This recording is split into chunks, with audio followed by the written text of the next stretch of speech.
Aká lokácia v Last Day on Earth je najlepšia na vylútenie a zároveň najlacnejšia?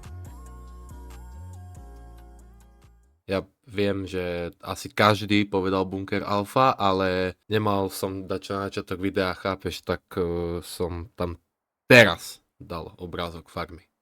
Skopírujem svoj nápad minulého videa a ukážem vám, ako najjednoduchšie vylútiť farmu, bez toho, aby ste míňali nejako veľa zbraní alebo veľa equipmentu. Jediné, čo vám na to stačí, je niečo v tomto štýle.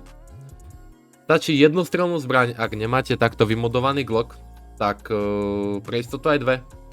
Najlepší na toto bude Glock, kvôli tomu, že Glock má 100% presnosť, nemisuje ako napríklad MK, čož ty koko, to je najlepšia zbraň v reči tiebe.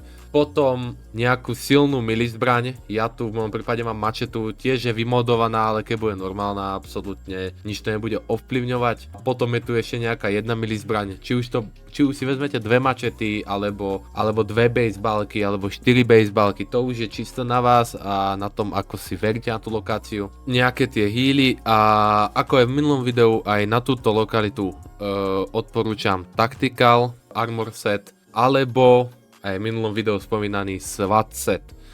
Tieto dva sety máte najlepšie, lenže SWAT set je trochu ťažší na získanie, Tactical je jednoduchší na získanie, padá v dropoch a časti tohto Tactical obleku nájdete častejšie ako časti SWAT obleku.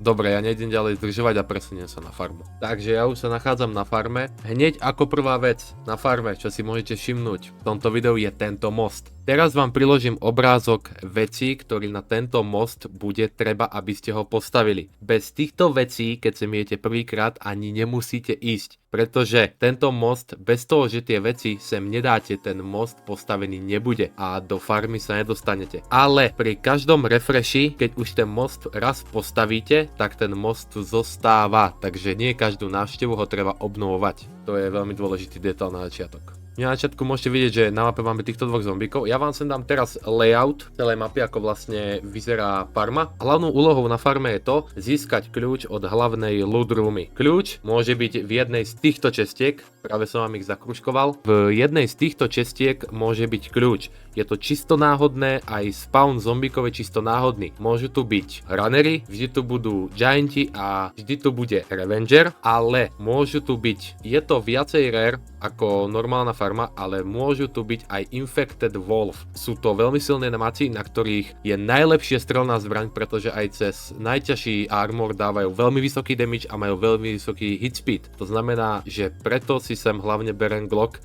pretože dalo by sa to aj bez toho, ale ak tu náhodou budete mať tých vlkov, tak je to problém. No takže vrhneme sa na to. Týchto dvoch musíme zabiť proste po lopate. To sa jednoducho ináč nedá.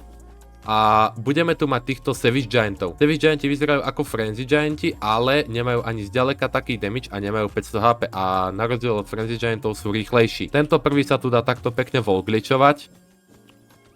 Zabudol som vám spomenúť, máme tu ešte aj tzv. Infected Bull. Infected Bull, môžete sa im úplne vyhnúť, dokým ich nemáte v questoch. Ak ich máte v questoch, že ich máte zabiť, oplatí sa to zabíjať, pretože nie sú ťažkí na zabitie, ale taktiež potrebujete strelnú zbraň, pretože ak sa nemýlim, aj pri najsilnejšom armore vám dávajú damage asi 90 alebo niečo také, takže je to veľmi vysoký damage. Sice hitujú pomaly, hýbu sa pomaly, ale damage je fakt vysoký a museli by ste spamovať healy. Tohto zombíka zabijeme taktiež normálne. Tuto si dáme crouch. A vieme prejsť za tohto zombíka dozadu, ale musíme počkať, kým ten bull prejde ďalej, aby nás nespotol. Vidíme ho na mape. Práve okolo neho kružím kurzorom. Toto je bull. A tohto zombíka vieme vlastne takto one-shotnúť a pokračovať sem hore. Tuto hore na mape sa tiež nachádza jeden bull, ale toho riešiť nemusíme.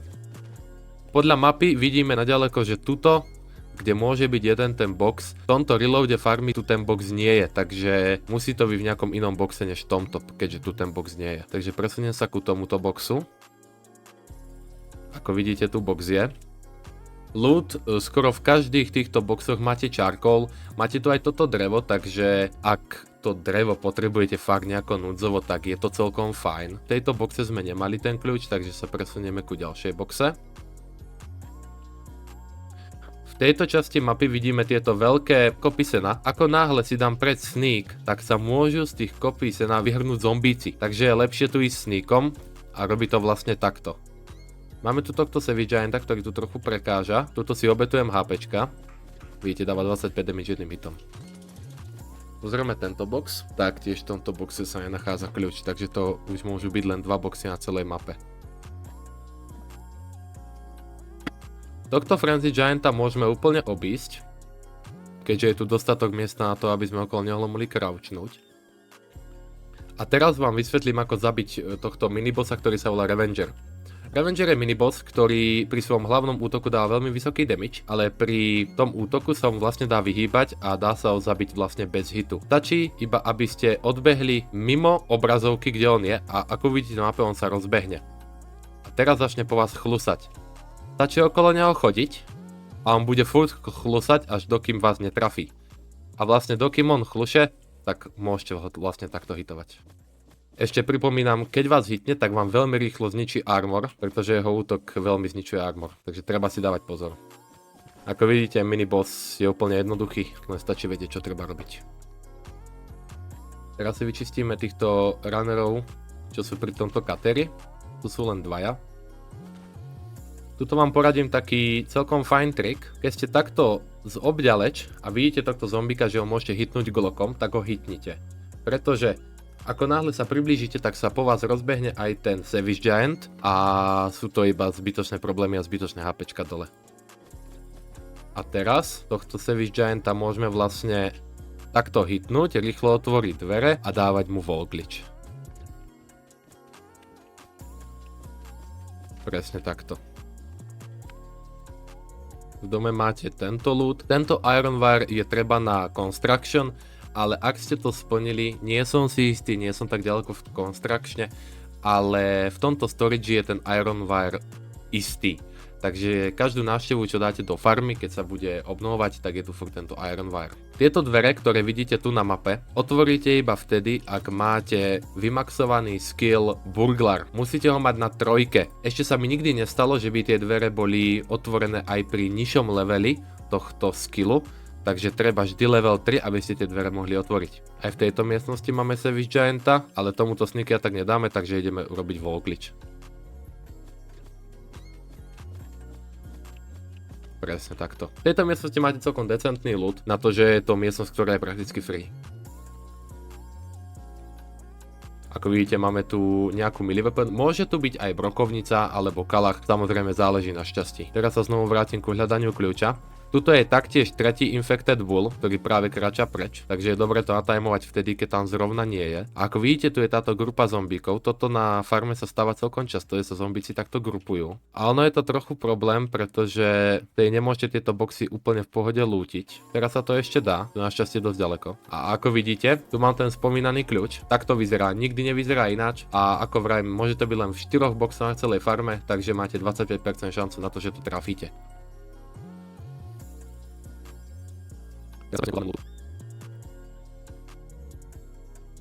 Takže na tento veľký zámok normálne stlačíme Ečko a vypýta si to od nás teda ten kľúč, ktorý sa volá Barnky, dáme Unlock a tu sa vám môže spawnúť aj takto papi, ale papi sa vám môže spawnúť ešte na 2 rôznych miestach na farme, ale hlavné 2 looty sú toto. Máte tu tento box a motorku. V tejto motorke máte väčšinou loot logicky k motorke. Viete tu nájsť sedlo, viete tu nájsť engine party a celkovo časti do motorky. Ja napríklad tu mám teraz koleso a engine part, aj nejaký benzín. A tento box, vysvetlím to jednoducho. Tento box vezmete ku tomuto kateru. A ako náhle ste pri tom kateri a stlačíte Ečko, tak kater začne vydávať hlasný zvuk, ktorý začne prilákavať zombíkov. Priláka kompletne všetkých zombíkov na celej farme, okrem bíkov, okrem tých infected bullov. To znamená, že keď to tam dáte, tak sa po vás rozbehnú absolútne všetci. A teraz vám ukážem, ako sa s tým najlepšie vysporiadať, tak aby ste minuli čo najmenej veci. Týchto malých zombíkov začnete strieľať, hneď ako nabehnú, začnete po nich strieľať.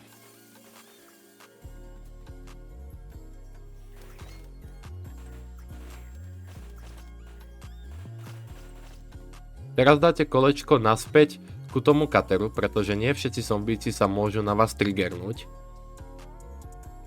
Ako vidíte, jeden Savage Giant tu ostal. A teraz spravíte úplne jednoduchú vec. Začnete krúžiť okolo tohto plotu, dokým sa na vás triggernú absolútne všetci Savage Gianti a budú všetci na jednej kope. Tak, ako vidíte, mám ich všetkých na jednej kope a teraz zabehnem na úplný začiatok farmy. Zabehnem sem, veci čo mám u seba si môžem zatiaľ vyprázdniť. Teraz keď sú všetci Savage Gianti tu, tak iba urobíte takto okľuku a bežíte čo najrychlejšie naspäť za tým hlavným lootom. No, ako vidíte, som pri hlavnom loote a nemám tu žiadnych Savage Giantov. Hlavný loot vyzerá nejako takto, samozrejme tiež záleží na šťastí. A teraz sa môžem kľudne vrátiť naspäť ku motorke a opustiť lokáciu. Žiadny iný loot okrem tohto tu nie je.